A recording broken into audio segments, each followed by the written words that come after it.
মানুষে নিতেছে না তো ইয়ারা আপনার কাস্টমাররা নিতেছে না। এক হইলো আবার আপনার পাইকারের দোকানে পড়ে রয়েছে লেবু, কিনতেছে না কেউ।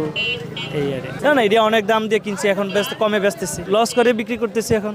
না, আমদানি এরকম আমদানি নাই, কিন্তু আমদানি কম থাকা সত্ত্বেও মানুষের ওই যে প্রথম যে দাম বাড়াতে এখন মানুষ খাচ্ছে না। আমাদের এখন লসে, এই যে এখন পুরাই লস। আমরা যে দাম দিয়ে কিনছি এখন এই এখন কমে বিক্রি করতেছি, কি করবো? তারপরে পাবলিক নিচ্ছে না, কাস্টমাররা নিচ্ছে না, এখন পাবলিক লেবু খাচ্ছে না।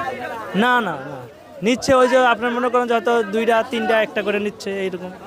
ব্যবসা ভালো কিন্তু আলহামদুলিল্লাহ, তারপরও রয়েছে পরে রয়েছে, যাই বেশি এটাই আলহামদুলিল্লাহ আল্লাহর কাছে, এছাড়া আর কোনো কিছু না। এখন লেবুর দাম কমছে, স্বাভাবিক দাম আছে। ডজন বেশি 80 টাকা, 100 টাকা, 90 টাকা, 110 টাকা, 120 টাকা, 130 টাকা।